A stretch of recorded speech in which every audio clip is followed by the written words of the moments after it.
Paramashivoham Om Nityananda Paramashivoham Om Nityananda Paramashivoham Om Nityananda Paramashivoham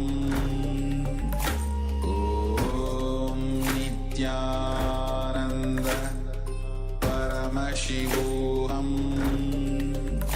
Om Nityananda Paramashivoham Om Nityananda Paramashivoham Om Nityananda Paramashivoham. Yes, slowly you can open your eyes now. Relax and continue to hold that same space of embodying Devi Parashakti. It's not just a visualization, but really embodying not just a form, but that same space actually which we're embodying, for us to connect to that same space and be able to receive the truths which Bhagavan Paramashiva is revealing to all of us. So now in that same space of feeling connection, see the feeling connection, Swamiji says, is how we love ourselves. Now, whatever you cognize, how you love yourself, loving the master. That is what is bhakti. That space of oneness, when you're saying, it's not just it's another person or you're offering them your love, not like that, but how you love yourself, how you treat yourself. That is how, holding that same space with the master, with the guru. So in that same space now, let's enter into the power manifestation. As part of this power manifestation now, we are going to be manifesting the power of body scanning, holding the same space now. Let us understand the Shastra Pramana. Today we have a very beautiful, powerful cognition which is going to be revealed directly in the Shastra Pramana, which we are going to be seeing now. So let's bring our listening now and understand the deeper truths which is being revealed in this Shastra Pramana. It's a very powerful truth. So let us now enter into the power of body scanning. First, we'll be seeing the Shastra Pramana. The Shastra Pramana for this power of body scanning comes from that same Vijnana Bhairava Tantra, Sutra 48, Dharana 25. As we understood just before some time about this, the Vijnana Bhairava Tantra is the great sacred truths revealed directly from Paramashiva to Devi Parashakti. So in that same space now, let us chant the Shastra Pramana. I request all the participants, as we're chanting the Pramana, I request all of you also to please chant the Pramana. See, even how much ever you're able to chant it, how much ever you're able to understand, try to chant the Shastra Pramana. Because the Sanskrit, because it's in the Sanskrit language, right? So that very vibrations itself are enough to bring us to that space. That's the power of the Deva Bhasha, as we say, Sanskritam. So let us chant the Shastra Pramana and see the translation in English. Dehantare tvagvigbhagam bhittibhutam vichintayet nakinchidantare tasya dhyayan adhyeya bhavet. Dehantare tvagvibhagam bhittibhutam vichintayet nakinchidantare tasya dhyayan adhyeya bhavet. So let us now see what Bhagavan Paramashiva is revealing. Visualize that your body is enclosed, supported by a skin surface, and there is nothing existing inside the skin. It is empty. By such restful awareness, one cognizes and attains the knower of the whole bodily substance, who is the source essence, Paramashiva, who cannot be known. So very beautifully we saw how Bhagavan Paramashiva is revealing this Shastra Pramana. Actually, in yesterday's darshan which we received, the powerful cognition which Swamiji revealed also, how our mind is more powerful than our body, and our will is more powerful than our mind, and our conscious decision is more powerful than even our will. to understand this deeply, like how when we are saying, visualize how Bhagavan Paramashiva is revealing. Visualize that your body is enclosed, supported by a skin surface, and there's nothing existing inside the skin. It is empty. Now, to understand this, it is like how we are seeing everything else now. See, now when you understand this, just to give an example, Swamiji says, now through our eyes we are seeing. Like how when you're seeing through your eyes, you need something else to see, right? You need something else to see.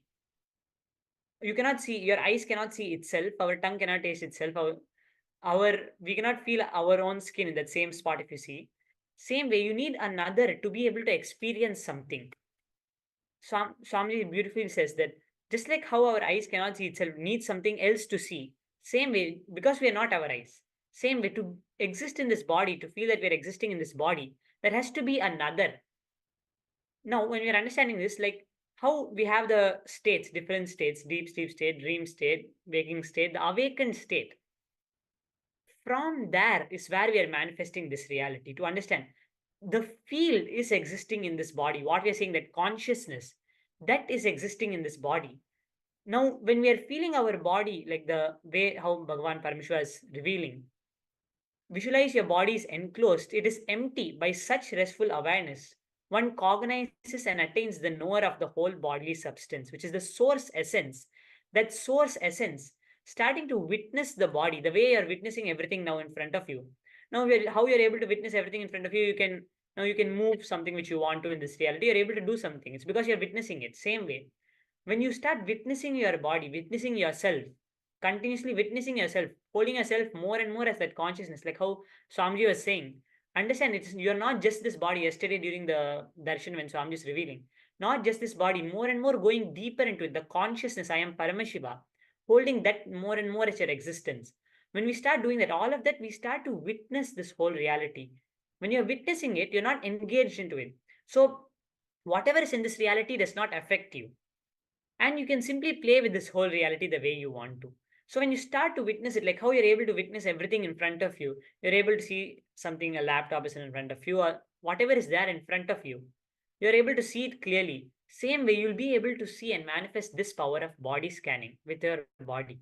This is the very beautiful Shastra Pramana Bhagavan Paramashiva himself is revealing over here.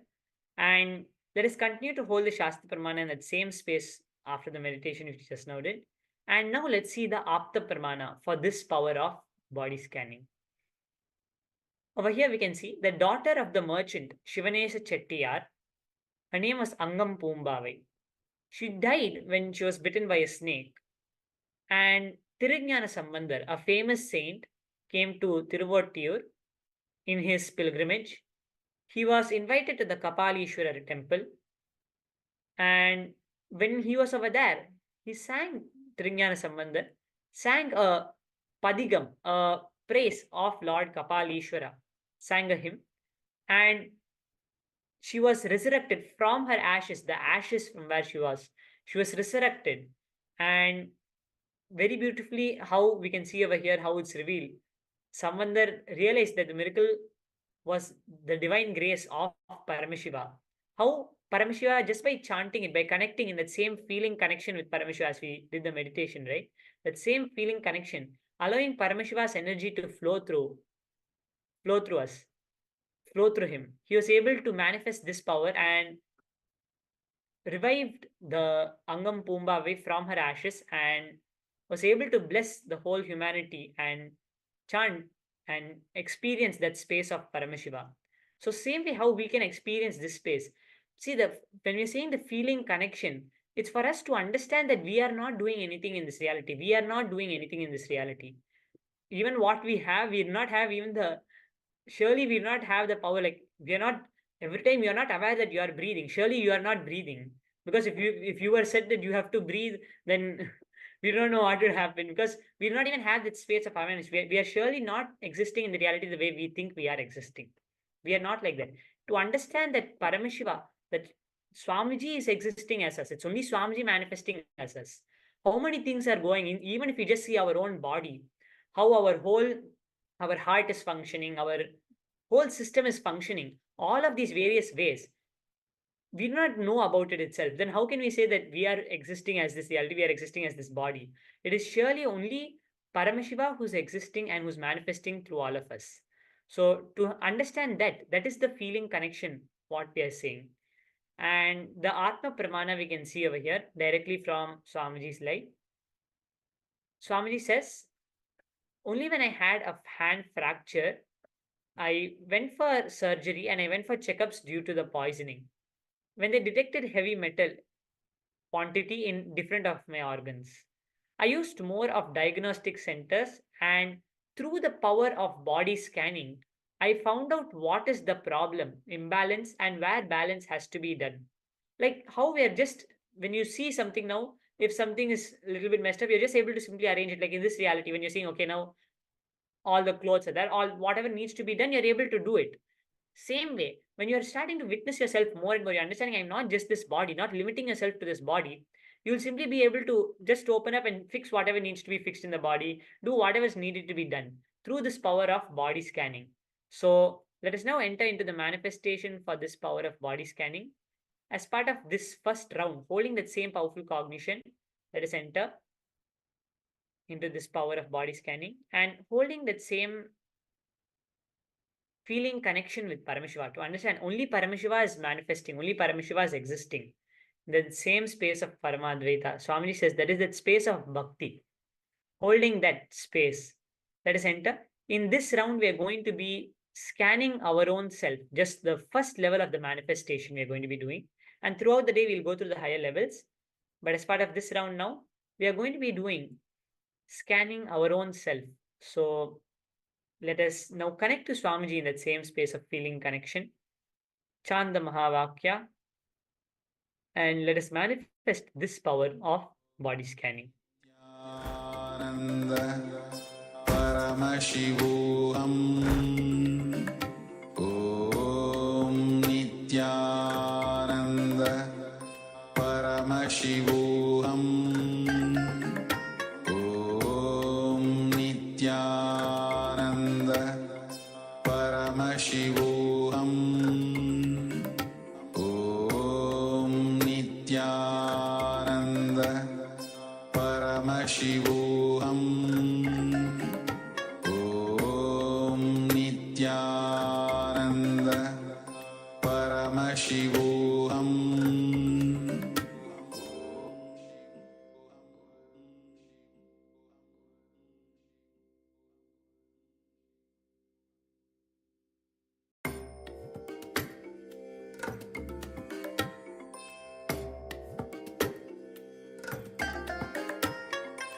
I bless you all.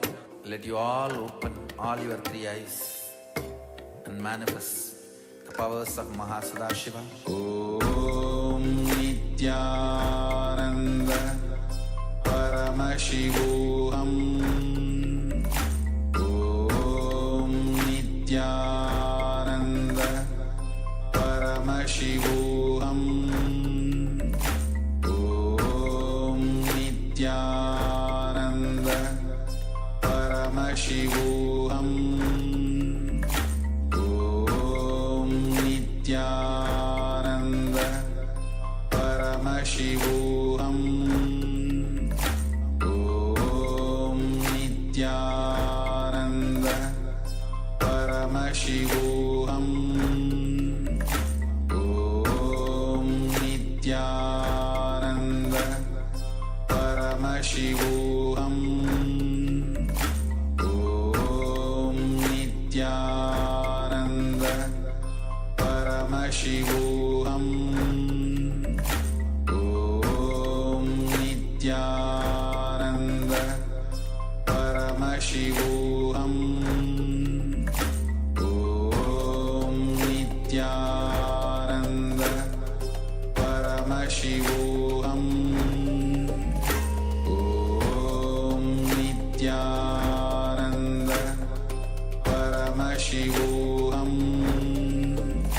Om Nityananda Paramashivoham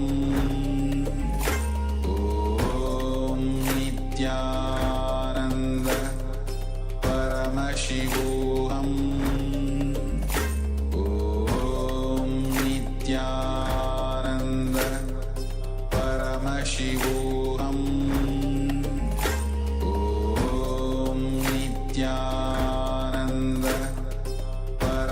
Paramashivoham Om Nityananda Paramashivoham Om Nityananda Paramashivoham Om Nityananda Paramashivoham Om Nityananda Paramashivoham Om Nityananda Paramashivoham Om Nityananda Paramashivoham Om Nityananda Paramashivoham Om Nityananda Paramashivoham Om Nityananda Paramashivoham Om Nityananda Paramashivoham Om Nityananda Paramashivoham Om Nityananda Paramashivoham Om Nityananda Paramashivoham Om Nityananda Paramashivoham Om. So now you can slowly relax and open your eyes now and see, and you can share whatever you are able to see, whatever Swamiji revealed, whatever Swamiji manifested, and whatever you are able to see as the manifestation, and scan by scanning your body. You can post it in the chat. Whatever you are able to see as the manifestation, just by scanning the body.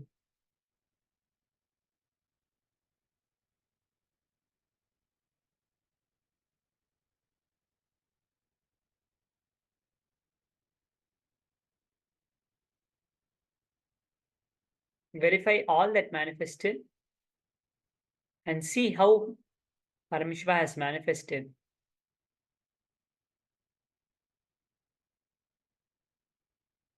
I request all the participants, you can take some time and post whatever you are able to see through the third eye, whatever Swamiji revealed.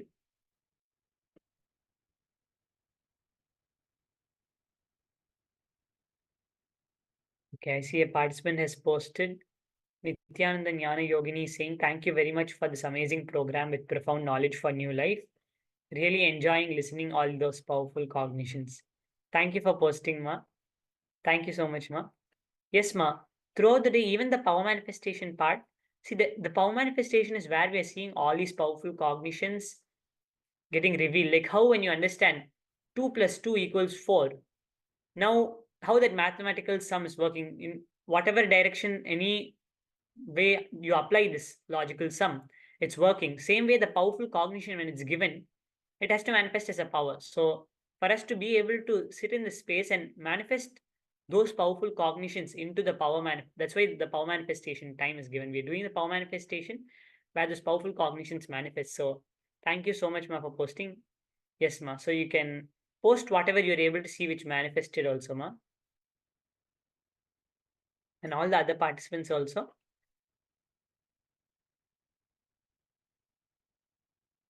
Yes. So now you can also take some time and share whatever has manifested, whatever you're able to see that manifested. Take some time and share it on your social media platforms. Enrich others to come and see it. Come and see what has manifested. Also, when you're sharing it, you can share the powerful cognition also which was given. So that same powerful cognition, when they are able to see it, they get the click and they see when you're enriching, give them the click, give them the same powerful cognition which was given. And tell them how they can experience this same space and enrich them to come and join the program also by sharing whatever has manifested. So let's take some time and do that before we enter into the next session now. And with that, now we're going to be entering into the next session. So we first learned about the Shiva Sutras as part of this session, an introduction about the Shiva Sutras. And now we're going to be seeing about how the Shiva Sutras, one of the few sutras which is explaining about the breath, how our breath can be the key to enlightenment, how our breath can take us to that same space. Just because we understood, right? Each sutra is so the most easiest way given for us to be able to experience that same space. So let us understand how these sutras are going to explain about how we can understand deeper about how our breath can take us to that space of enlightenment simply. Simply just our breath can take us to that same space of enlightenment. So in this session, we are going to be understanding about 2 meditations out of the 52 techniques covered in the session. We're going to be understanding about two of the techniques, 2 of the meditations. So let us first see about the sutras, about the 9 ways concerned with breath. There are 9 sutras, the 9 techniques Paramashiva has revealed as part of the Shiva Sutras concerned with breath. Related to breath, there are 9 techniques. So let us first see about those 9 techniques. So the first one, Bhagavan Paramashiva says, O radiant one, this experience may dawn between 2 breaths. After a breath comes in and just before turning up, the beneficence. We can understand over here how Bhagavan Paramashiva is revealing about this sutra, where just through the breath, actually each time we are taking a breath, what Paramashiva is revealing over here, each time we are taking a breath, it is touching that core self that, see, we are already all in that space of enlightenment, that space of samadhi. We are all in that same space. Each time we take a breath, it is going and touching that space and coming back up, coming back out. Bhagavan Paramashiva says that each time we take a breath, it goes to that space and comes out. So that gap between the breath, there's actually a slight gap. It's not holding the breath, but the gap between the breath, that is one way how Bhagavan Paramashiva is revealing about this sacred truth. And then the second sutra says, as a breath turns from down to up, and again as breath curves from up to down, through both these turns, realize. So we can see another place where Bhagavan Paramashiva is speaking about this truth. And the third sutra, or whenever in breath and out breath fuse, at this instant touch the energy-less, energy-filled center. So we can see another sutra, and when breath is all out and stopped in such universal pause, one's small self vanishes. This is difficult only for the impure. We can see over here another great truth being revealed by Paramashiva. All of these sutras reveal such high and very beautiful truths. So each of these sutras are very powerful, and we are just going to be seeing 2 out of these sutras, 2 ways. The next sutra, Bhagavan Paramashiva says, attention between eyebrows, let mind be before thought. Let form fill with breath essence to the top of the head, and there shower as light. Then the next sutra, when in worldly activity, keep attentive between the breaths, and so practicing in few days be born anew.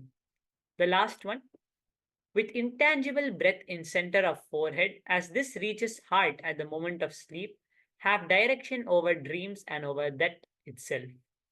Wow. And this is another place where Bhagavan Paramashiva is speaking about the breath. And we can see another 2 more places. With utmost devotion, center on the 2 junctions of breath and know the knower. Lie as dead, enraged in wrath, stay so, or stare without moving an eyelash, or suck something and become the sucking. So you can see over here, in the first sutra, Bhagavan Paramashiva gives this most simple meditation. Buddha used this technique and called it vipassana, which means sitting with the self or sitting with God. Indeed, this method is the essence of Buddhism. No other technique has brought so many millions to enlightenment. When asked if we had to pick one of the millions of meditation techniques, the Supreme Pontiff of Hinduism shared that this is the one he would choose. Because if all spiritual knowledge on the planet were lost, this one would keep enlightenment alive. One of the most easiest places where breath can be used for enlightenment.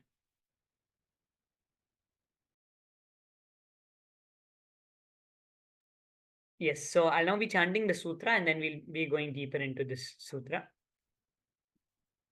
मरुतोऽन्तर्बहिर्वापि वियदुद्युक्मनावृतात् भैरव्या भैरवस्येत्थं Bhairavi व्यजते वपुः. When the ingoing pranic air and outgoing pranic air, both restrained in their space from their respective points of return, the essence of Bhairava, which is not different from Bhairavi, manifests. So we can see beautifully over here how the Vipassana meditation technique is revealed. And this meditation can directly deliver the enlightenment experience, Swamiji says. So let us all now, we are going to be doing the meditation in just a few more understandings about this technique. Let our awareness see, when we understand this, one of the most easiest ways for us to bring awareness.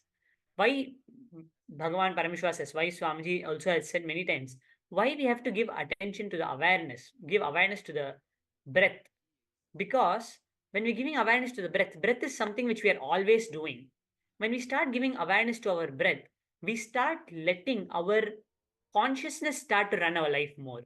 Otherwise, we start to let the Jagat, means the matter, to run our life more, which is the fear and greed, by running behind the matter continuously. But when we start to decide to run behind the consciousness more and more, when bringing awareness more and more to that consciousness, by doing it the most easiest way, by giving awareness to the breath, Swamiji says, simply we'll be able to see how we start manifesting the reality. We are starting to allow the consciousness to manifest the reality and not allowing the matter to manifest our reality anymore. Not letting the matter to pull the consciousness, but allowing the consciousness to pull the matter. This is what Parameshwar beautifully reveals about this. And we're going to be doing another one of the techniques also, which Bhagavan Parameshwar is revealing. Let's see the technique. And after this, we'll be doing both of these techniques. Kama krodha lobha moham adamatsarya gochare buddhim nishtimitam kritva tattvam avashishyate. When lust, anger, greed, delusion, arrogance, and jealousy are seen within, having fixed the mind completely on these, the underlying tattva or essence alone remains. We can see over here how Bhagavan Parameshwar is telling us to go to the source from where everything, where we are experiencing what we are experiencing. So let us first see about the next place where we're going to be understanding about this technique. So let us enter into the doing these two techniques which Bhagavan Parameshwar revealed, and then we'll be going deeper into the understandings from the techniques. So we can see over here, we saw the Shastra Pramana for the first technique. I'll just be chanting the Shastra Pramana again. Marutontarbahirvapi viyadyukmani vartanat bhairavya bhairavasyetham bhairavi vyajate vapuhu. When the ingoing pranic air and outgoing pranic air are both restrained in their space from their respective points of return, the essence of Bhairava, which is not different from Bhairavi, manifests. We can understand over here like how from Paramashiva Devi is manifesting, the essence of Bhairava, which is the Bhairavi, manifests like that. How that is the place where it's manifesting. You can understand the source. The whole, both of these sutras are explaining about how we have to go to the source from where it's manifesting, source from where we are manifesting this reality. So let us enter into this meditation and see how we can experience this by doing these two techniques. So I'll now be showing the instructions how we can do these two techniques. And we can see over here now, this meditation can directly deliver enlightenment itself, Swamiji says. So let us now enter into this meditation. First, we have to sit in a comfortable posture and keep our head, neck, and spine in a straight line. Then, lock our eyeballs and sit without movement. Slowly breathe as slowly as possible. Hold and exhale as slow as possible. Actually, Swamiji says, long breath itself, deep breath is itself enlightenment. Just by continuously having deep breath, you are in that space of enlightenment because you're so complete at that time. So breathe as slowly as possible and watch the gap between our thoughts as we inhale and exhale throughout this meditation. And we'll be giving some time to do this meditation now.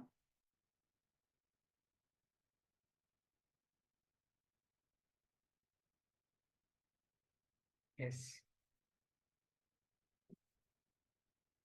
So let's continue to inhale, hold, and exhale deeply as we do this technique.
So now we're going to be entering into the next step of the meditation, the next part of the meditation.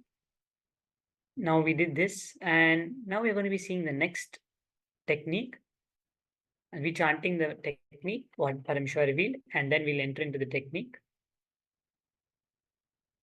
Kama krodha lobha moha madamatsarsya gochare buddhim nishtimitam kritva tattvam avashishyate. When lust, anger, greed, delusion, arrogance, and jealousy are seen within, having fixed the mind completely on these, the underlying tattva or essence alone remains. You can see over here also,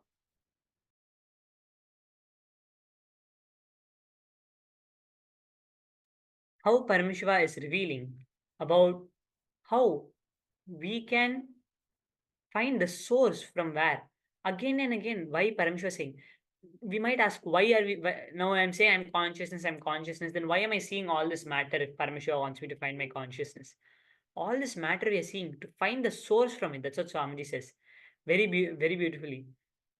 We have to see the source from which this matter is manifesting. That is why. So continuously looking at the source from it. So now let us close our eyes, sit with any tension and irritation you already have. Remember your most intimate enemy, the person or people who create anger in you. Remember the people, the objects, or the situations that create deep anger in you, like where you really get so angry. Allow yourself to create the intense anger.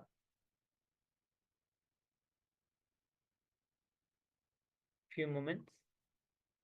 And in the second step, forget the object, forget the person, and forget the place where you're objectifying it, where you're making it into an object. You're collapsing it to an object by projecting the anger on that person. Just hold that anger, just that intense anger. Just go to the source of the energy, that source of that anger. Like, where is that energy coming? Like, even in a day which you're so tired, you're so completely exhausted, even at that time, if someone calls you, hey, they call you with a little abusive word, immediately so much energy arises in you to react to it. Go to that energy. Do not try to objectify it. Surely it's not someone else, because we give power to the people who are abusing us. We are telling okay to them to abuse us. So it's not any person. Drop that object, drop the situation, and go to the source from where that emotion is arising. And allow yourself to reach the deepest level of that, and that will be the space of meditation. So it's a very beautiful technique Paramashiva has revealed. Let's do this for some time, and then we'll see the Shastra Pramana for the next power manifestation and see how we can go to the source and manifest the power. So let's now continue and do this meditation sincerely.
that energy is that consciousness.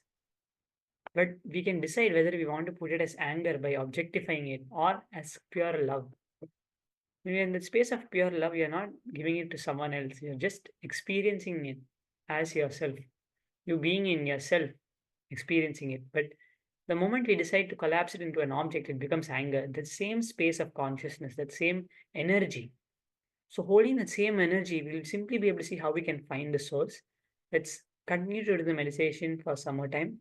And then we'll be going into deeper ways and how we can see the source, going to that source again and again, and running our life from that source.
Yes.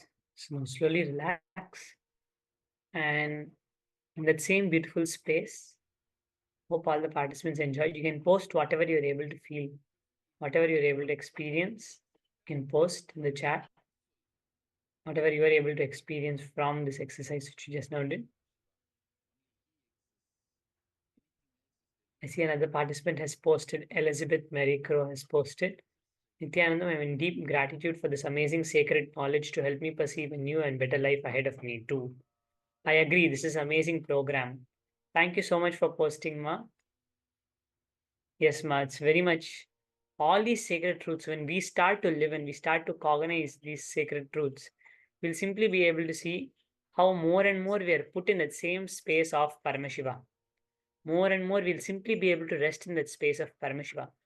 All the powerful cognition Swamiji is revealing is just for us. Why all the power manifestation which we are doing?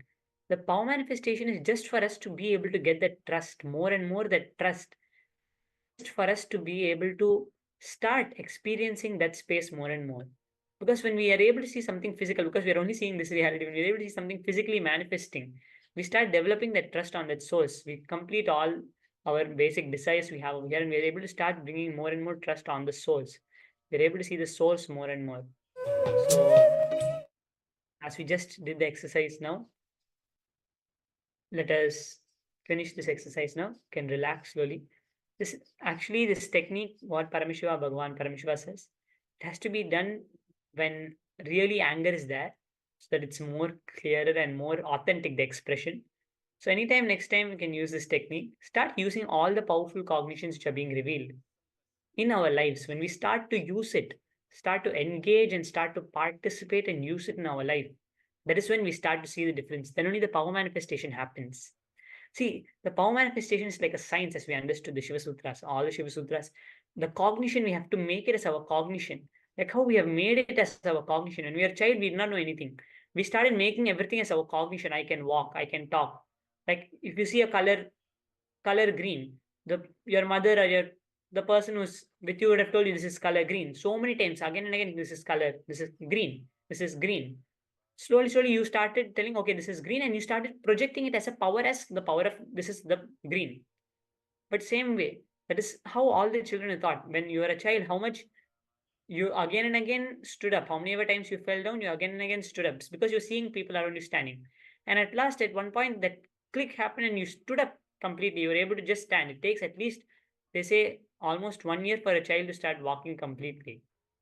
So if we see in our lives how much will persistence we had and we were able to stand up, same way, this power manifestation, again and again, bringing it as our cognition, understanding it's a science. It is not just some faith which we hold or like belief which we hold, but it's a science, true reality, and demonstrated by many siddhas, by all the pramanas. That's why we go through all the pramanas each time we do the power manifestation, so that we know more and more that it's actually a science which is manifesting. More and more we can see how others have manifested it and how we can start manifesting it in our lives. So with that same cognition now, let us enter into the power manifestation, holding that same space, going to that source. Let us see the Shastra Pramana and go to that source and holding that and manifesting this power. Now we'll just be chanting the Shastra Pramana again for this power manifestation, and then we'll enter into the power manifestation.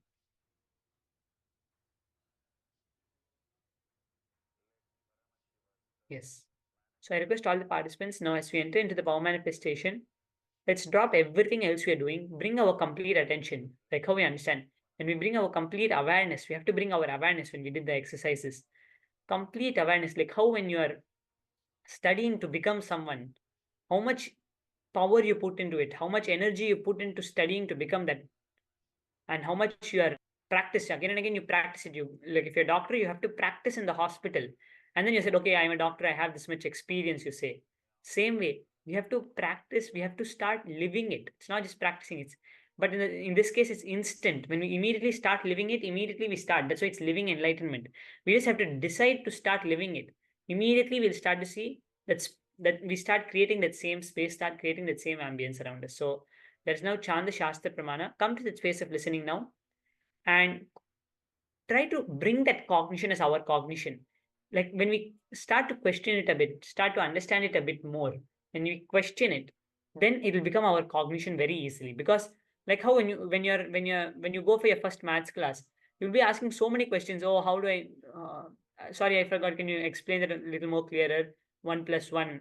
Then you go deeper into various mathematics, some same way, because it's a science. It's possible for you to do it.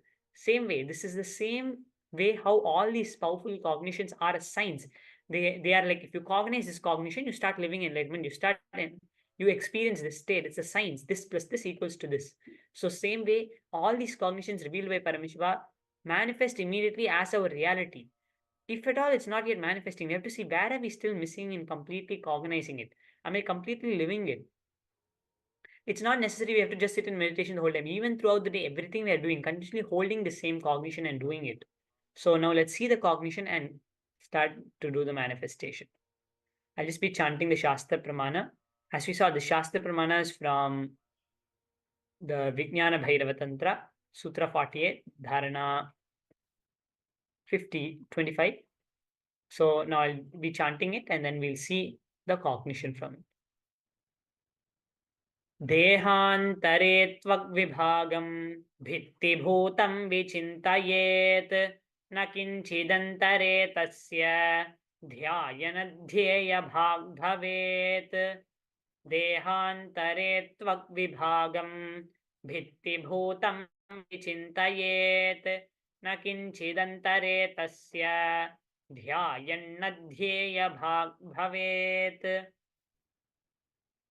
Bhagavan Paramashiva says, visualize that your body is enclosed, supported by a skin surface, and there's nothing existing inside the skin. It is empty. By such restful awareness, one cognizes and attains the knower of the whole bodily substance, who is the source essence, Paramashiva, who cannot be known. There are like the key words you can see over here, how Bhagavan Paramashiva is saying, visualize it's empty. All the identity which you are engaging with this matter, understand it's empty. Going to the source, that source essence, as Paramashiva is saying, understanding it's the field existing. Like just to understand in a very easy way, when scientists were conducting an experiment, they wanted to find a new place where they could store data because what they had now, the silicon chip had reached its limit. They wanted to find a new place where they can store data. So when they saw this, that they needed to store data, they chose water as the new thing. And they took a drop of water, a very clean drop of water, and put it in the chip. And they started putting data into that. And slowly, as they were putting data continuously into it, they were putting data. At last, they had put so much data, they were, how much more is this going to store? They were confused. So at that time, when they diagnosed it and when they observed the place where they were storing the information in the water, they saw the water was communicating and there's a field around the water which was storing the information. They were using the water to communicate with the field, and the field was what was storing the information. So what we can understand, our body also, if you see, it's made up of 70% water. How in our lives, it's all the field which we are collapsing into this smaller reality by holding some cognitions, where we are continuously holding and trying to fill ourselves with the reality outside. We are trying to do so many things to bring fulfillment in ourselves again and again. But to understand that this reality does not exist the way we think, that is only the true fulfillment. That is only where we are saying, where we're going into that field, going to that source essence. Such restful awareness comes when you understand this is empty. That is what Paramashiva is revealing in this. Understanding more and more, going to the source, not getting stuck in the reality. When we get stuck in the way we are seeing as this reality, as this, whatever we're perceiving as this reality, as this matter, again and again, when we start engaging in it, we start drawing ourselves away from the source. No problem, let this reality exist, but from the source, seeing how you are manifesting this reality again and again. It is not someone else has power over you. There's nothing else existing in this reality other than you. It is you manifesting everyone. Even Guru, who you are projecting, is your highest self who has realized this. That's all Guru is, to understand that we are the same thing. Even that is also us only. Understanding this cognition, holding this cognition continuously, going to the source. Like how when you're seeing, just for an example, now you're saying your eyes are there, and if you're wearing sunglasses, your eyes are seeing through the sunglasses. Same way, the consciousness is seeing through these eyes. The consciousness is tasting through the tongue. Actually, if we not limit our taste just to the tongue, trying to get that experience to that whole body, even just imagine if each pore of ourselves are experiencing that same experience. In that context, when we understand it's not the tongue which is giving us the taste, but even the tongue is from the consciousness, that the quality comes from the consciousness. Everything, it's from the consciousness we are manifesting everything. When we understand this, go more and more deeper to the source, like how it's a very beautiful example Shivananda Paramahamsa gives. When you add sugar to the milk, even though you're no more seeing where the sugar is, you're not able to see the sugar in the milk. When you taste the milk, you're able to feel it's sweet, right? Same way, there is the consciousness existing. Now what we are saying, we might not be, where is consciousness? You're saying consciousness, like where is the consciousness? Where is the consciousness? It's because we are only so engaged into that sweetness of the milk. We are missing that we have added sugar into the milk. We are missing how we are projecting this reality again and again. We are missing how we are projecting this reality. Now, when you're sitting unclutched, when you visualize you're completely empty, not engaging in this reality, when you decide to completely unclutch from this reality, at that time, you'll be able to see how you are projecting this reality more and more. Because now, when you're not engaged into it, you're able to step back. Like when you take a step back, how you'll have a more clearer vision. You'll have a more clear vision of how you are manifesting this reality. So more and more starting to see how we are manifesting this reality. Even what scientists say, matter is actually 0.001% of this whole universe. In everything, we try to see where is more. Money, you want more money. Food, you want more food. Everything you're saying. But we miss out in the most common thing. Consciousness is much more than even the matter. From the consciousness, you are manifesting into the matter. Scientists say that 0.001% of the universe is made out of matter. Then where is that space? What is the other space which they are saying? Questioning it like that. Going back to the source continuously. In each breath, Swamiji saying, going to the source and seeing from where it's manifesting. Not just getting stuck. It is from the consciousness everything is manifesting. Like how we are all manifesting. From one cell is becoming many.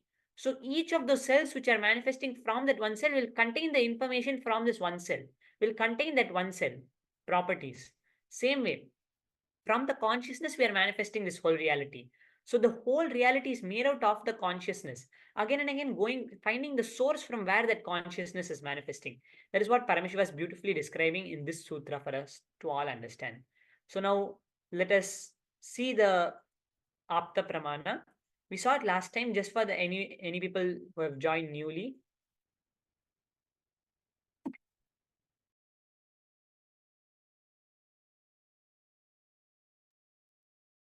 For them to know, we can see over here how Tirunjana Sambandar manifested this power and revived Angam Pumbavai from ashes.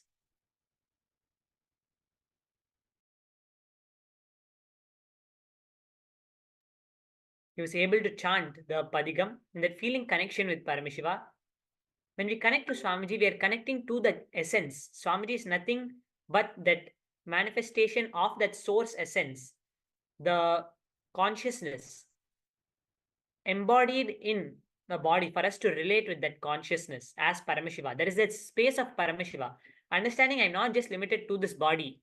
Seeing, being able to perceive and witness this body. So we can see how Jnana Sambandar manifested this power, and even the Atma Pramana where Swamiji was able to manifest this power of body scanning, we can see. And I see another message, Nityananda Jnana Yogini saying, this is a great meditation. It's very simple way to do. Paramashiva recommend this as a daily practice or only during anger? Yes, ma. Actually, Bhagavan Paramashiva says mainly when that anger is coming, up, at that time, at that moment, being able to unclutch. See, it's very powerful when you're able at that time also. Only when you start living it, you'll be able to see at that time when that anger is coming up, also being able to hold this cognition. No, this anger is I'm only manifesting this whole reality. Going to the source from where that anger is manifesting. Whenever that anger is coming up, going to that source, ma. Yes, ma. Whenever during that anger, whenever anger comes up, first seeing where is the source from where that anger is coming. That is the whole meditation technique which we just now saw. So you can do that. And now we are going to be manifesting this power. So holding that same cognition, seeing where that source is. Where is that source from where I'm manifesting this reality? Where is that source? Because here, even if you're saying I'm this body, when you're sleeping, you're not perceiving yourself as this body. When you're sleeping, you're not still holding yourself as this body. Then from where is this that I'm manifesting this body? Questioning it like that. So now let us start the manifestation. Chant the Mahavakya, visualize Swamiji, connect to that source essence as Paramashiva reveals. Chanting the Mahavakya, sitting in Nirvikalpa Samadhi, Nirvikalpena Manaha. Sitting in that space, let us chant the Mahavakya now and start the manifestation. In this round, we are going to be scanning